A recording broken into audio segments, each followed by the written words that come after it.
कलीसिया और 5 सेवकाई, इस कार्यक्रम में आपका हार्दिक स्वागत है।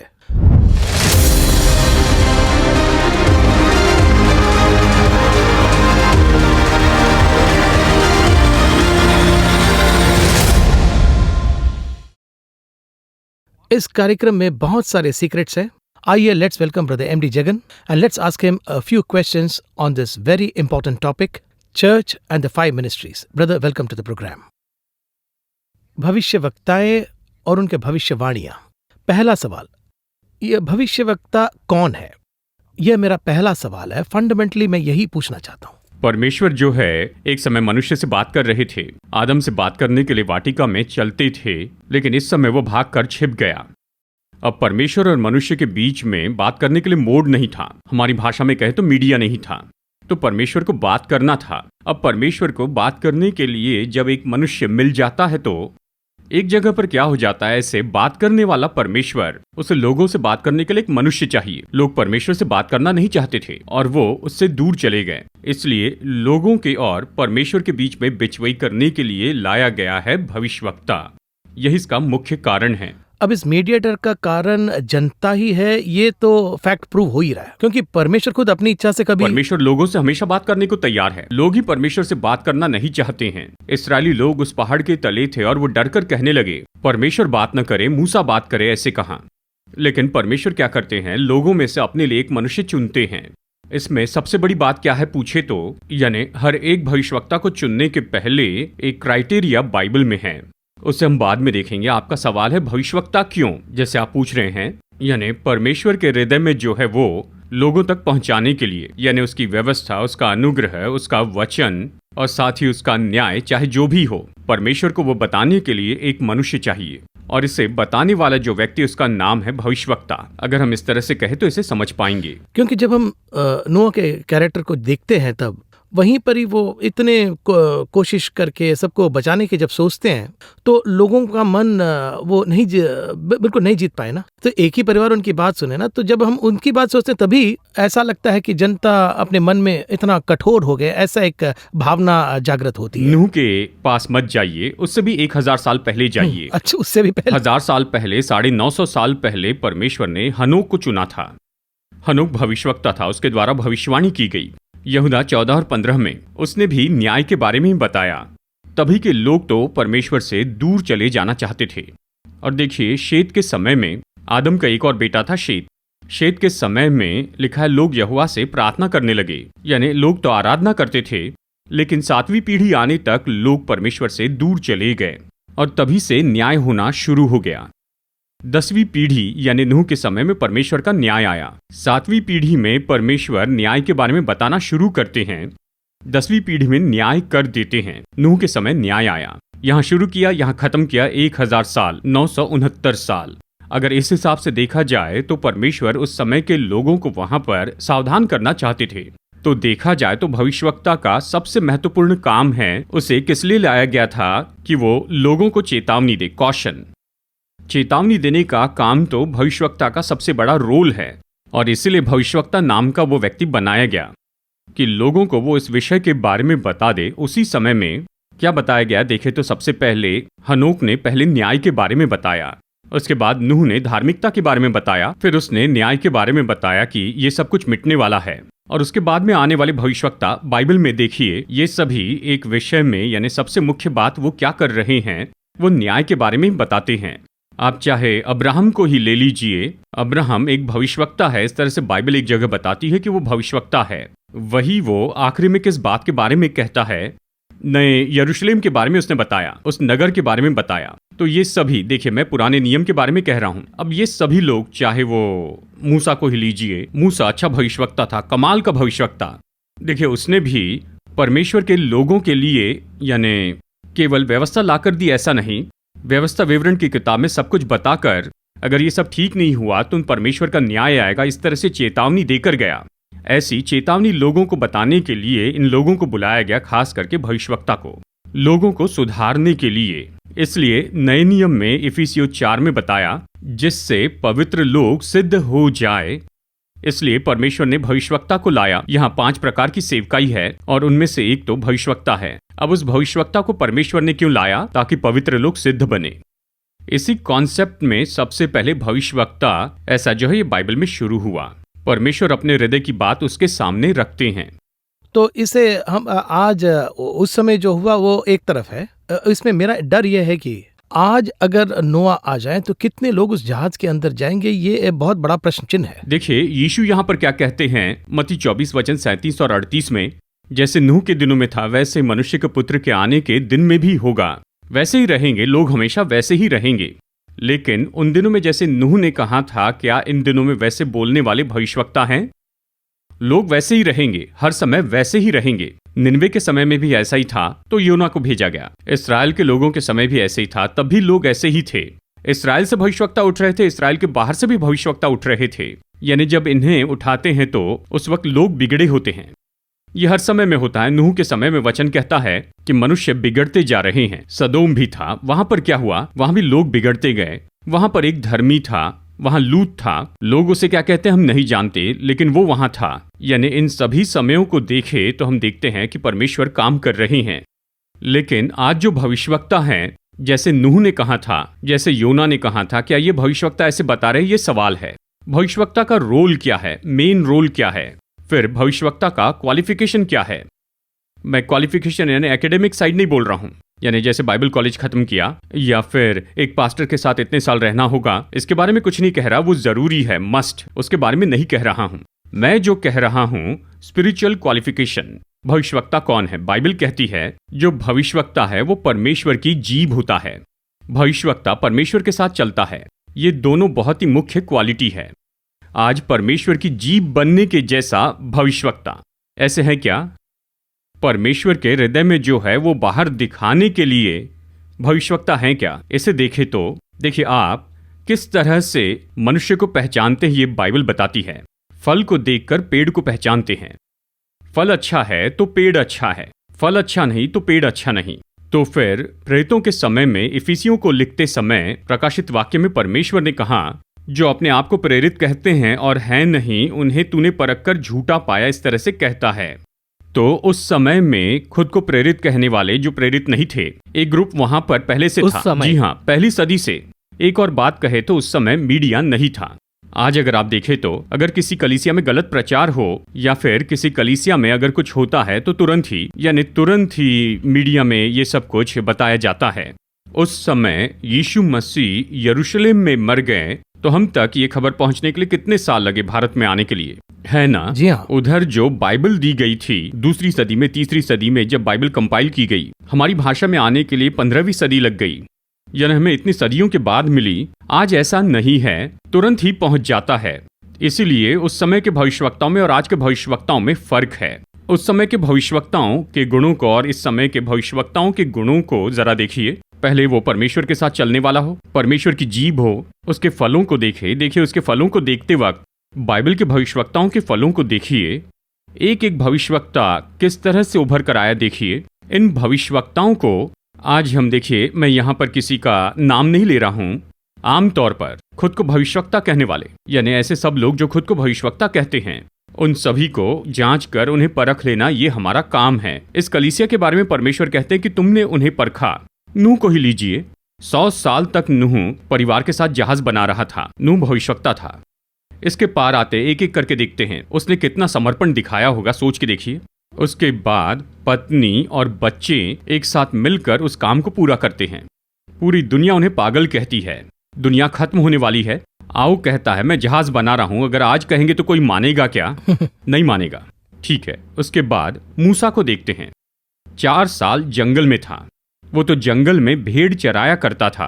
किस लिए? कि इसको ले जाकर भविष्यवक्ता जैसे इसे बोलने लगाए। ठीक है, इसके बाद आगे देखते हैं। बाइबल में जो भविष्यवक्ता बताए गए उनमें से एक है यशा भविष्यवक्ता, या यिर्मयाह को लीजिए, यहजकेल को लीजिए, उसके बाद में दानियल को लीजिए, होशे को लीजिए। ये सारे लोग बहुत बड़ा सैक्रिफाइस कर रहे हैं। उन सभी लोगों का निजी जीवन, भविष्यवाणी छोड़ दीजिए, भविष्यवाणी के बारे में बाद में देखेंगे। भविष्यवक्ता का जीवन देखिए। अभी यहजकेल को ही ले तो यहजकेल की किताब अध्याय 4 में पढ़े तो इसमें जो भी विषय कहे गए हैं आज तो वो आप कर ही नहीं पाएंगे। भविष्यवक्ता तब भी भविष्यवक्ता था और आज भी है। देखिए लोग क्या कहते हैं, अभी तो अनुग्रह का समय है इसलिए भविष्यवक्ता की जरूरत नहीं, कहते हैं। ठीक है, वैसे भविष्यवक्ता नहीं चाहिए, अलग भविष्यवक्ता चाहिए, इसके बारे में बाद में देखेंगे। लेकिन एक समर्पण तो चाहिए ना। उतना समर्पण अगर हम कहे तो कर पाएंगे क्या? परमेश्वर नहीं कहेंगे, परमेश्वर कृपा के परमेश्वर हमने कह दिया है, ठीक है, कहने पर करेंगे क्या, ये सवाल है। मैं ये कह रहा हूं इस जमाने में साइकिल कौन चलाता है, साइकिल की जरूरत नहीं, ठीक है, दिए तो चलाएंगे क्या? चलानी आती है? जो कार में ही जाना जानते हैं क्या उन्हें साइकिल चलानी आती है? नहीं जानते हैं। अभी इन लोगों के लिए यहजकेल को ही देखिए, एक ही करवट 40 दिन लेटने के लिए कहा, दूसरी बार कहा एक ही करवट पर 390 दिन लेटना। कारण है उनके गलत कामों के वर्षों को तुम्हें झेलना होगा। उनके बुरे काम के वर्ष उन्हें ही झेलने चाहिए ना, इसे उठाना होगा। कहा हारून के विषय में परमेश्वर ने कहा तू महायाजक है, लोगों के पापों को धोने वाला तुम्हें बनना होगा। तो देखिए, एक तरफ 390 दिन तो एक तरफ 40 दिन उसी करवट पर लेटना। आप एक ही करवट पर एक रात सोकर देखिए, अगले दिन सुबह गर्दन में दर्द होगा, हाथ दर्द देंगे। हम क्या कहते हैं, मैं एक ही करवट लेटा रहा, शायद इसी के कारण इस साइड में दर्द है। 390 डेज एक ही करवट लेटा। हिसाब लगाकर कहा जाए तो ये लगभग यानी 1 साल 1 महीना है। और वो भी प्रभु खुद कह रहे हैं। परमेश्वर ने लेटने को कहा, ठीक है, इस तरह एक करवट लेटने के लिए कहा था। एक और बात कहते हैं, उस समय खाना खाने के बारे में भी कहते हैं। वो वहां मेनू के बारे में कहते हैं, बताकर उन्हें तैयार होना है, किसमें तैयार होना है ये भी बताया है। यही 4 अध्याय में है। मनुष्य की विष्ठा के उपले बनाकर उस पर रोटी पकाना कहा। यह सब तो इस्राएली लोगों को देने वाला दंड है। ये जो दंड है उनकी आंखों के सामने दिखाकर करो, कहता है। वो तो घबरा गया। वचन 14 में है, परमेश्वर मैंने क्या किया, उन्होंने जो किया उनका न्याय है। मैंने बचपन से कोई गलती नहीं की, मैंने कोई अशुद्ध मांस नहीं खाया, मैंने कोई अशुद्ध भोजन नहीं किया, इस तरह सब बताता है। मुझे ये सब कुछ करने के लिए क्यों कह रहे हो? परमेश्वर के सामने बहाना बनाता है। ठीक है, कोई बात नहीं, तो तू गोबर में पकाकर खा। कैसे हो सकता है? इतना समर्पण आप किस तरह से देख सकते हैं? किस भविष्यवक्ता के पास देखेंगे? यही तो भविष्यवक्ता का डेडिकेशन है। ऐसे भविष्यवक्ता की परमेश्वर उम्मीद करते हैं। भविष्यवाणी बाद में देखेंगे, सिर्फ भविष्यवक्ता के लिए कह रहा हूं। इस तरह के भविष्यवक्ता पूरे संसार में कितने हैं, गिन सकते हैं क्या? वे हैं, नहीं है ये नहीं कहता, वे हैं। लेकिन हमारी आंखों के सामने हम कितने लोगों को देख सकते हैं बाइबल में जो भविष्यवक्ता हैं। इसके बाद ऐसे ही दानियल में आते हैं। हमने तो अभी उस सीरीज को खत्म, दानियल की सीरीज अभी खत्म की है। दानियल का पूरा जीवन ही ऐसे खत्म हुआ। आज उसकी संतान इस पृथ्वी पर नहीं है। 12 चैप्टर है, लेकिन बात करते ही जा सकते हैं, कहते ही रह सकते हैं, उसके बारे में बताते रह सकते हैं। उसकी कोई संतान नहीं थी, खत्म हो गया। और वो भी कितने राजाओं के नीचे, 3 राजाओं के लिए वो प्रधान था। यानी उतने लोगों से अच्छा नाम पाया, उसने सब कुछ किया, लेकिन डेडिकेशन, ऐसा समर्पण, यानी अपने पूरे जीवन को ही त्याग दिया। इस तरह के समर्पण के साथ जीने वाले भविष्यवक्ता आज कहां पर हैं? यही सवाल है। वे तो हैं, लेकिन कहां हैं, कितने लोग हैं? इसी तरह आप दानियल से होशे पर आइए। होशे को जरा पढ़कर देखिए। व्यवस्था के हिसाब से जो गलत है उसे वो करने के लिए कहा। उसे क्यों करने के लिए कहा पूछे तो वो व्यवस्था के हिसाब से गलत कर रहे हैं। तुम वो गलत करके उन्हें दिखाओ कि जो तुम कर रहे हो वो गलत है। उसे एक वेश्या से शादी करने के लिए कहा, फिर एक और व्यभिचारिणी से शादी करने के लिए कहा, एक से बच्चों को जन्म देने के लिए कहा तो दूसरे से बच्चे ना हो ये कहा। ये कितना समर्पण है। आज के भविष्यवक्ता कैसे कर सकते हैं? यही तो भविष्यवक्ताओं का सबसे बड़ा समर्पण होता है, क्वालिटी है। तो एक प्रॉफिट का मतलब ये है कि वो सिर्फ प्रभु की बातों को ही नहीं माने, बल्कि उनके इंस्ट्रक्शंस को भी कैरी आउट करें। ऐसे ही करना है। आज भविष्यवाणी बोलने में दिलचस्पी है, लेकिन क्या उतना समर्पण है या नहीं, ये सवाल है। बिना समर्पण के कैसे भविष्यवक्ता बन सकते हैं? है ना? प्रिपरेशन किए बिना ही प्रेजेंटेशन कैसे कर सकते हैं? आज यहां पर यही चल रहा है। तो इसके लिए एक सैक्रिफाइस की जरूरत है। भविष्यवक्ता को परमेश्वर खड़ा करे, इसके पहले त्याग के बिना ये हो ही नहीं सकता है। ये उसके लायक है या नहीं, इसे जांच कर ही तो देंगे ना। इसके पहले किस हद तक वो परमेश्वर के साथ में चलते रहे, परमेश्वर की वाणी सुनी है क्या? क्योंकि आज आवाज बहुत है, लेकिन उसमें परमेश्वर की आवाज कौन सी पहचानते हैं क्या? परमेश्वर क्या कहते हैं ये पता है? ये किसे पता होगा? भविष्यवक्ता को ही। ये परमेश्वर की वाणी है, ये शैतान की आवाज है, ये मेमने की आवाज है, ये सांप की आवाज है, पता होना चाहिए भविष्यवक्ता को। क्या भविष्यवक्ता ये जानता है? यही सवाल है। ठीक है, अभी नए नियम में आते हैं। अब लोग इस तरह से कहते हैं, पुराने नियम के भविष्यवक्ता को मत लीजिए, अब नया नियम है, नया नियम अलग है, ग्रेस, ग्रेट, पक्का अनुग्रह। अब देखिए, बिल्कुल 100% ऐसी भविष्यवाणी की किताब अगर कोई है नए नियम में है तो कौन सी है?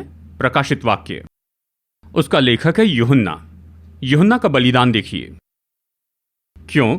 नए नियम में अनुग्रह है, परमेश्वर ने आशीष दी है, यानी कोई भी ये वचन उसके बाद में इस तरह नहीं कह सकता, क्योंकि यूहन्ना ने सबसे आखिरी में लिखा। अब ये सारे वचन जो अनुग्रह के लिए उपयोग करते हैं, संपन्नता के लिए इन वचनों का उपयोग करते हैं, यूहन्ना के पहले ही लिखे गए हैं, यानी इस तरह से उसके अंदर आ चुके हैं। यानी कहते हैं ना, जैसे अनुग्रह का जो समय उसमें आ चुके हैं, यानी ये सब तो उसके लिए भी था ना, तो उसे क्यों वहां पर जेल में डाला गया? क्यों पतमुस के टापू पर रखा गया? ठीक है, इतना ही कहते हैं, अनुग्रह चिताना ये भविष्यवक्ता का काम है। देखिए, अनुग्रह के बारे में ये जो सारे वचन हैं, उसे लिखने वाला पौलुस कैसे था? वो भी तो सैक्रिफाइस ही करते रहे। कई शहरों में उसे पीटा गया, बहुत से जेल में डाला गया। इफिसियों के जेल में 2 साल तक रहा। ऐसी परेशानी नहीं जो नहीं झेली। लिखने वाला ही दुख सहता है, पढ़ने वालों को दुख नहीं कहता है। ये कैसा होगा? देखिए, आज के भविष्यवक्ता से परमेश्वर बलिदान की अपेक्षा करते हैं, वो उन्हें करना ही चाहिए। लेकिन एक और एंगल में, नया एक न्यू टेस्टमेंट में क्राइस्ट ने तो सब कष्ट भुगत लिए हैं हमारे लिए, सब कुछ, ही has borne all the sins. तो जब ऐसा है तो हम बार बार इस कष्टों के बारे में बात कर रहे हैं, ऐसा एक सवाल होता है। ठीक है, मसीह ने सारे दुख उठाना खत्म कर दिया, यानी सब कुछ खत्म हो गया है। खत्म करने के बाद तो स्तिफनुस क्यों मारा गया? यीशु तो क्रूस पर मर गए थे, स्तिफनुस को क्यों पत्थरवाह से मारा गया? वो भी एक समूह में बड़े आराम से रह सकता था ना, परमेश्वर उसे वैसे ही चला लेते। तो मिनिस्ट्री में जो आ रहे हैं उन सबको ये कष्ट भुगतना ऐसा आने वाले सभी दुख झेले, ये जरूरी नहीं, दुख एक हिस्सा है।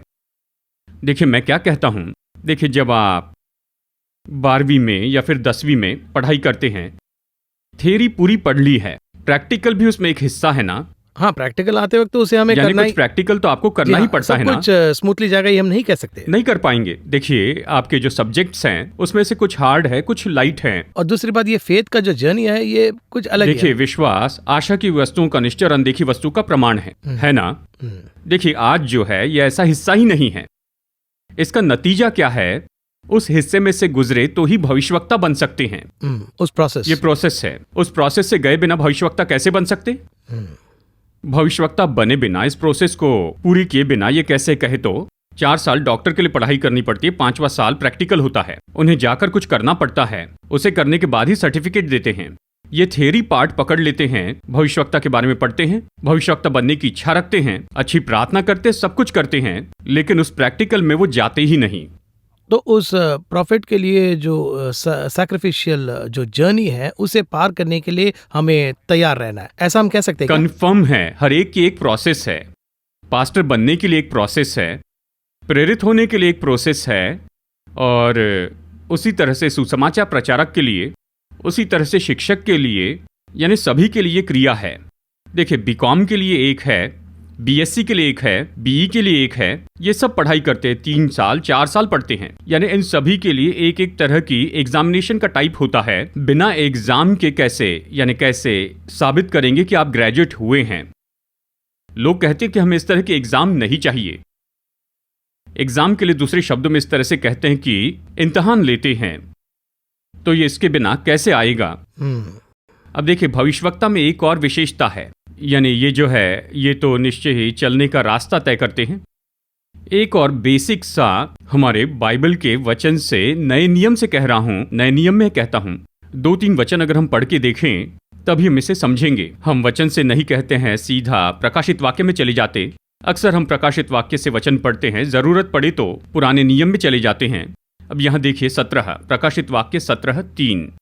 तब वो मुझे आत्मा में जंगल को ले गया और मैंने लाल रंग के पशु पर, जो निंदा के नामों से भरा हुआ था, जिसके 7 सिर और 10 सिंग थे, एक स्त्री को बैठे हुए देखा, कहता है। अब देखिए, यहां पर जो भविष्यवाणी है, यहां वो जंगल में भविष्यवाणी कहने जा रहा है, क्लेश के बारे में बता रहा है। ये कहते समय ये भविष्यवक्ता कहाँ पर था?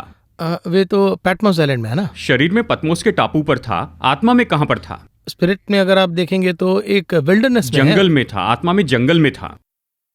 ठीक है, अगला अध्याय 13 वचन 1 में देखिए 13:1। यहां पर क्या कहता है देखिए, तब मैंने एक पशु को समुद्र में से निकलते देखा। ऐसी बताया है जी ना। हाँ। यहां पर वो समुद्र से निकलने वाले उस पशु के बारे में भविष्यवाणी कर रहा है, ओशन से निकलने वाले बीस्ट के बारे में कह रहा है। अब ये कहां पर है? वो वहीं पर खड़े। समुद्र किनारे पर है। एक भविष्यवक्ता जिसके बारे में जिस शहर के बारे में भविष्यवाणी करता है, वो आत्मा में उसी जगह पर होता है। ठीक है, ये यहीं पर नहीं कह रहा है, केवल यहीं पर नहीं कहता है। चलिए पुराने नियम में चलते हैं।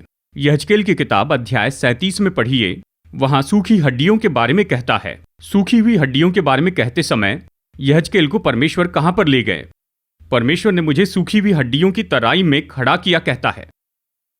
अब देखिए, एक भविष्यवक्ता की सबसे महत्वपूर्ण विशेषता क्या है? वो जिसके बारे में भविष्यवाणी कर रहा है, जिनके बारे में कह रहा है, आत्मा में वो उस जगह पर है। आप आत्मा में वहां पर थे क्या? अगर वहां आत्मा में होंगे तो जहां पर शरीर है वहां पर कैसे होंगे? बिल्कुल मरे जैसे होंगे, क्योंकि आत्मा के बिना शरीर कैसे होगा? ऑलमोस्ट डेड, मरे हुए जैसे रहेगा। आप यहेजकेल की किताब में पढ़ के देखिए, अध्याय 8 में पढ़ के देखिए। वो तो प्राचीनों के सामने बैठा था, तो परमेश्वर आकर मुझे उठाकर ले गया, ऊपर आकाश में उठा ले गया। यहां पर मरा सा था। देखिए, यही तो भविष्यवक्ता की क्वालिटी है। और कहा जाए तो dead to the world and so aligned to the spirit. हाँ, परमेश्वर तो आत्मा है। ये परमेश्वर की गोद में बात करने के लिए चला गया। वहां शरीर और लहू का काम ही नहीं, यहां शरीर मरा हुआ सा था। आज कितने भविष्यवक्ता इस तरह की स्थिति में हैं? यही भविष्यवक्ता के लिए परमेश्वर के इतने करीब होने की ऊंचाई है। अगर किसी मंत्री से बात करनी हो, परमेश्वर आत्मा में ले जाते हैं, बात करते हैं, उसके बाद में वो किसी को दिखाई नहीं देता, दूसरे शहर में चले जाता, सिसरिया में। इस तरह के भविष्यवक्ता, यही भविष्यवक्ता के गुण हैं। तो फिर से वही सवाल करता हूं, हमने इतने सारे बात की है, तो हु इज अ प्रॉफिट?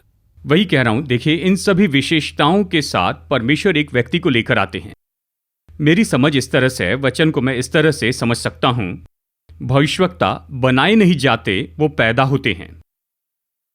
मां के गर्भ में रचने से पहले मैंने तुझे भविष्यवक्ता ठहराया। यिर्मयाह की किताब में कहा है।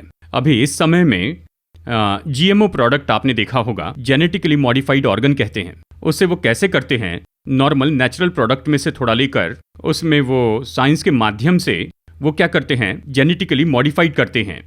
नारियल का पेड़ है, लेकिन ऊंचाई कम हो जाएंगी, लेकिन बहुत फल देगा। आम का पेड़ आम के पेड़ जैसे होगा, लेकिन ऊंचाई कम होगी, ज्यादा फल देगा, लेकिन मॉडिफिकेशन अलग है। इसी तरह से जेनेटिकली मॉडिफाइड भविष्यवक्ता हैं। आज ये सब आत्मिक रीति से मॉडिफाइड हो गए हैं। उस वक्त भविष्यवक्ता पैदा होता था, आज ऐसा नहीं है। लोगों को बुलाकर कहते तुम भविष्यवक्ता बनोगे। एक और बात मैं आपको बताता हूं, बाइबल में एक और वचन है जो कहता है, पौलुस कहता है कि भविष्यवाणी के वरदान को खोजो। यानी किसी के जीवन में भविष्यवाणी का वरदान उपयोग हो रहा है, यह अलग है, पर जो भविष्यवक्ता है वो अलग है। भविष्यवाणी करने का जो वरदान है वो सभी के जीवन में काम करता है। अब जैसे हम बात कर रहे हैं, यानी ऐसे बात करते समय ही कुछ बातें सुनने वालों तक जाएगी जो सवाल के साथ में बैठे थे, उनसे बात करेंगी। वो क्या गवाही देंगे, क्या आप ये जानते हैं? परमेश्वर ने भविष्यवाणी के रूप में इस प्रोग्राम के द्वारा मुझसे बात की। ऐसे होने की संभावना, ये एक उदाहरण है। तो क्या हम भविष्यवक्ता हो जाएंगे? अश्विन भविष्यवक्ता नहीं है, एमडी जगन भविष्यवक्ता नहीं है। हमारी अलग बुलाहट है, हम उस बुलाहट में चलते हैं, उसके बीच में भविष्यवाणी काम करती है। ये वरदान है, ये गिफ्ट है। जैसे मदद के वरदान हैं, छुटकारे का वरदान है, या जो भी वरदान हो, किसी भी समय किसी के लिए भी काम कर सकता है। देखिए, राजा शाऊल था ना पुराने नियम में, उसने भी भविष्यवाणी की थी। तो क्या वो भविष्यवक्ता बन गया? वचन कहता है इस कारण वो भविष्यवक्ताओं में से एक गिना गया कहता है। आज भी बिल्कुल ऐसे ही चल रहा है। वो बात करते समय परमेश्वर बात करते।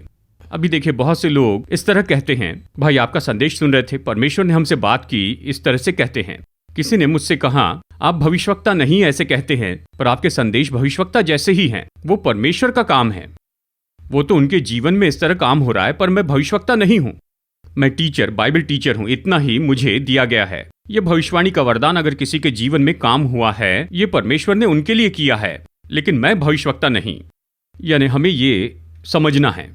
तो यहाँ पर मैं एक सवाल पूछता हूँ, जन्म से ही माँ के कोख में परमेश्वर सब निश्चित करते हैं, ऐसा आप कहते हैं, ठीक है, मैं इसे मान लेता हूँ। सवाल यह है कि ठीक है, परमेश्वर के अनुसार वो बच्चा पलता है, बढ़ता है, पर उस बच्चे को कैसे पता चलता है कि उसके अंदर ये एक आशीर्वाद है? ये कैसे ऐलान होता है, कब होता है, ये कैसे मुझे पता अपनी चलेगा? एक जगह पर ये समझेगा, अच्छा। जरूर समझेगा। अभी मुझे और आपको, शायद आप एक मसीह परिवार में जन्मे हैं, तो एक आत्मिक बुद्धि जो हम में आती है, हम शायद बचपन से ही चर्च में जाने वाले हो, पैदाइश से ही, पर एक जगह पर धार्मिक बुद्धि से आत्मिक बुद्धि आती है ना, उसी तरह से भविष्यवक्ता की भी बुद्धि आती है। परमेश्वर जानते हैं, उसी के लिए तो उसे बनाया है। देखिए दाऊद, वो तो जंगल में भेड़ बकरियां चराता था, एक समय वो राजा है, इस तरह से उसे पता चला। उसी तो वजह उस से उस वो प्लान जब एग्जीक्यूट होता है तो परमेश्वर ऑटोमेटिकली उसे अलग कर देते हैं। इसी तरह से खेत में काम करने वाला, यानी बैलों के साथ हल जोतने वाला वो एलीशा, वो तो अपना काम कर रहा था, उस जगह पर वो भविष्यवक्ता नहीं था, वो अपना काम कर रहा था। एलिया जाकर अपनी चादर उस पर डालता है, कहता है तुम भविष्यवक्ता हो, ऐसा कहकर लेकर आता है। तो ये गॉड्स प्लान में होता है, परमेश्वर की योजना में वो अपने आप हो जाएगा। अब इसमें एक और विषय जो हमें समझना चाहिए, आप और मैं यहाँ पर परमेश्वर की मदद के लिए नहीं हैं। हम परमेश्वर की मदद करने के लिए नहीं है। बहुत से लोग सोचते हैं कि मैं तो परमेश्वर की मदद कर रहा हूं। परमेश्वर ने क्या कहा, तू मेरी मदद कर रहा है, इस तरह सोचकर परेशानी खड़ी मत कर, तुम चुप रहो, मैं खुद सब कुछ देख लूंगा। ऑलमाइटी गॉड, सर्वशक्तिमान परमेश्वर, उसी ने सब कुछ बनाया है। ये जो ग्लास है, इसमें आज यहाँ पर पानी होगा, ये तो पहले से उसने तय करके रखा है। इसे करने के लिए किसी को नियुक्त करते हैं कि वो यहाँ पर ग्लास रखे, इसमें पानी भरे, सब है। अब इसमें मैं ही उस पानी के लिए कारण हूं, ये सोचे तो ये कितना अजीब होगा। इसी तरह से ये है। इस कार्यक्रम में हमने बहुत सारी बातों को देखा, स्पेशली हमने भविष्यवक्ताओं के बारे में देखा, उनके क्वालिटीज को देखा।